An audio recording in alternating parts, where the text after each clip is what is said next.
Hello guys, people. I tell you, the sagas in these streets make life waga waga. Hey, life out there make life waga waga. Why? You know, remember in Kenya we've been crying, mourning, and I said, why should I keep mourning?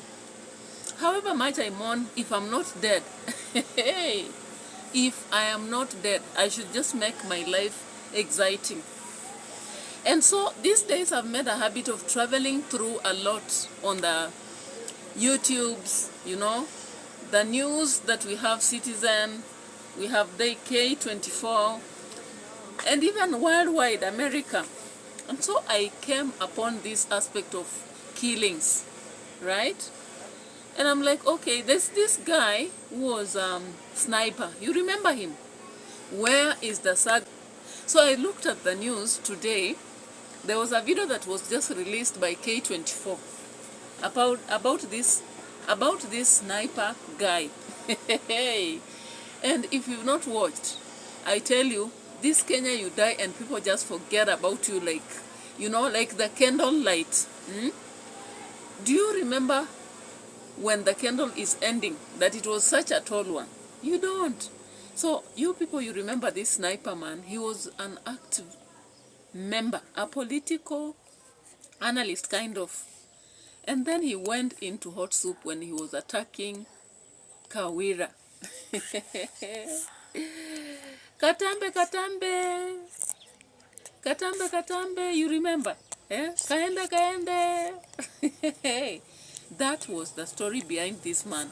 So Mr. Sniper, after being vocal, was it December somewhere 3rd, his body was found cold by the river after relentless search. Now it was discovered that this sniper man had been, you know, picked by people. He had been terrorized, and the intention, I hear, the intention was not to kill him. The intention was not to kill Sniper. The intention was to make sure that they torture him. But they tortured him to the extent that they could not release him, because if they could release him, he could share this story. So the ones involved saw it would be better to deal with him completely, such a way that he could not share this story to anyone. The body was disposed at River Mtonga in Tharaka Nithi County. The body was in a sack. Then they dropped the body into the river. I don't know what happened. The sack got out. Sniper was killed as a result of criticizing the former governor, Kawira Mwangaza. Abane bwaga no toba kwetha no shoka cia maromba ya iroya basiniper bia bitu wa kinya emeni ngai baba ne twitite bwaga pio ende twina ndomeli le mwathani ngai baba ne bwa mwathani murungu pere pio no toba kwa yubo bondi.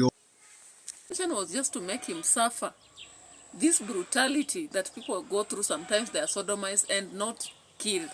Unfortunately, in the hands of the terrorists, he was killed, and his body was therefore taken to the morgue in Nyeri when it is rotten. When you talk about a body that is rotten, have you people ever experienced a rotten body? Forget. You will not even say that you need to live. So this guy, his body went to the morgue when it's completely rotten, decaying, right? Hey. So then, when it arrived, nobody wanted to touch him. They say, in our mother tongue, they say, a person who lived a life, you know, like such a life of hunting, you normally stink a lot. That is what they say in my mother tongue. Now, this guy went in a state that you cannot imagine. Yeah? That when you talk about the morgue person giving testimony, I'll be attaching here, by the way. Hey. Because I'm going to do another crime documentary on this fella. Because I was following this case very closely since 2023. By the way, it was 2023. Now, it is up to now. Do you know the guy has not been buried? Ask me why. I do not know. So today, K24 released a documentary on the same. And I was doing something, you know, I told you Life Saga is about sagas. Hey. So Kawira was like, I didn't kill him. We don't know. Do we know? up to now, has anything been actually, been used to directly show that Kawira killed this guy? Nothing. But that is what happens in Kenya. In Kenya, someone small like me, if someone decides to kill me, my family will pursue, but they may never get to the truth. So the guy has not been buried yet. So our question is just that, why are they still having the body when he died? And the grandmother, was it the grandmother or the mother, was like, she always sees the son demanding that he needs to rest. Those who believe in ghosts. And talk about ghosts now, I'm in the aspect of the Gen Zs. Did you know the fun that happened recently at Homa Bay, Madaraka Day? leave alone the Kenyans. Kenyans on the street. Kenyans have been very vocal. So did you see the Homa Bay aspect? In fact, the scenes baby ni chumwa dharani, minataka waumie, baby ni kisia dharani. Kenyans don't joke around. So the first saga that has been raised over this is that the leaders were just like, pole bas. What do I mean that? For the viewers who are not Kenyans, I know I have viewers from India, from South Africa, and from America and all over the world. Now, if you don't understand what I'm saying by pole bas, it's about somebody stepping on your toe and you're like, oh my God, you pain my leg. And they just say, oh. So if I did wrong, sorry. See, sorry bus. That's what Kenyans heard as the National Prayer Day delivered some reflection on some of the country's gripping moments in history, such as the Gen Z-led protests of June 2024 and its brutal aftermath that included abductions, killings, and unexplained disappearances. But just how sincere is the apology? The civil society is asking that question. And what a week it has been. In Kenya, we have something called genuine sorry, and we have ingenuine one. And the saga that is in air about the government is that they are not genuine about being sorry for what they have done to Kenyans. Remember, currently, a Kenyan who is even earning, let's say, 50,000, they can hardly save anything. Let me assure you of that. No wonder you are seeing us on the streets, YouTube. We are racing all over to chase the coin. Hey, forgive us sometimes when we go about begging. When you see Nyabohanse begging, in fact, Kohera said the other day that it's what we call support, looking for support. People are looking for support because we are desperate. You know, you wake up in the morning, you leave your house, you go work, you give your best, you go back to the house. But at the end of the month, let me assure you, our salary is like the monthly period. If I say this, do not misquote me. Our salaries have turned into monthly period, visiting us only 3 days a month. 3 days in a month. We wait for it a whole month. It comes 3 days and it's gone. Can you imagine, guys? So then, what am I saying? I saw another guy talking about Europe and how bills are high. But for us in Kenya, I don't know what is happening. I don't know if I'm feeling it alone. But, you know, like you find even 10,000. If you go to the supermarket with this money, hey, the things you buy are not enough. And do you know the reason as to why this is happening? From the sagas we collect on the streets, if you've been following the opposition leaders who are genuine, I'm talking about genuine because some are ingenuine. They are there for selfish interest. Now, you look at Sifuna, look at this Kisii guy, the one that is a senator. Why am I forgetting even the name? But I'll be just attaching something here. This guy says, we have leaders who have picked some of the industries. They own them. You had another saga recently. I don't know how true it is. Hey, let's listen to Gachagua. So it's about money. And he's rich, filthy rich. Listening at this. Filthy rich. in the last 2 years, in my estimation, when I look around, he must have made 3 to 4 trillion. Yeah. Yeah. It's filthy rich. And I think that was his dream. I don't think he cares about this country. I'm not sure anymore he cares. Because people are making noise, he's not interested. People are raising issues, he doesn't bother. But he is rich, that he has achieved. Rich, filthy rich. Okay, let's the housing tax. This affordable housing thing was a business venture between the president and DEFCI. DEFCI has a factory that makes steel, cement, and mabati. And those are the 3 components that drive. And even Sifuna, did you hear what he said? He said that the leaders in Kenya are like even the Shah business. Let me not divert. Before I divert, I'm just at this saga of politicians are amassing wealth all over. It's not the president alone, maybe, if they mentioned him. All over. Look at the governors, MPs, women representatives, all those. We are hooligans. We, the voters, are the hooligans, the foolish people who vote blindly. The campaigners, they are the foolish people who lead us into the ditches because they campaign for people as a result of personal interest. They'll give me an office, they'll give me this, they'll give me that, or they are given, a blanket. They are given some few coins. They are given, I don't know what, sugar. Currently, there are people who are already campaigning. And do you know what strategies they are using? They are distributing rice, distributing sugar, giving some little money, sometimes mbolea. If you don't know mbolea, I'm talking about the manure. Yeah? That is what they are using as a campaign strategy.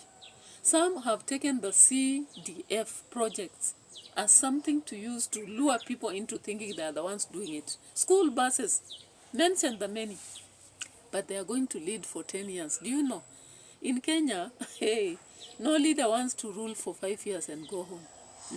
It is so sweet. The cake is so big and sweet. Yeah? It is so, power. Power is everything. So, if you look at what that senator is saying, people have looted without our knowledge. And even if we know, what do we do? So they are looting even the organizations, they are killing universities, they are derailing everything that would make a Kenyan able to fight or stand on their feet. They always say, poor people have no ground to stand against the rich, right? You create the gap of the haves and have-nots, that's enough. The haves will continue ruling forever, while the poor continue to, they call it to rot in the miasma of poverty. So you saw that Homa Bay aspect. And before that, there was Kisumu, whereby Ruto was like, tukisema one time, tukisema one time, look above, I don't want to say it. Tukisema one time, unfortunately, Homa Bay, people were like, hey, dancing. And he was like, wanaonge wasi wasi, hey, wanaonge midomo mingi, hey, that they are working. They are working. So we are just complaining and making noise. That is what he's implying. But back to what I was saying. Have Kenyans felt the sorry to be genuine? Pole bas. Have they felt it? So the saga in the streets is that the leaders are not genuine. Kindiki was not genuine. The president himself was not genuine. In fact, they were blaming parents for not educating the young ones to respect the elders. The political sagas, if you start talking about it, your head will ache. Your head will ache. Hey, your head will ache. Now talk about Raila. Maverick talked about Raila as a saga, and people did not trust her. Morara as a project, people did not trust. We look at this fella, Why am I forgetting his Kashmir? So we have Kashmir, Morara, and we have Raila. They were talked about by Kenyans as projects. Talking about this saga on the projects. Our country, Kenya, is sometimes frustrated by self-seeking individuals who sometimes pretend to be there to represent maybe the young people, women, citizens, or whatever.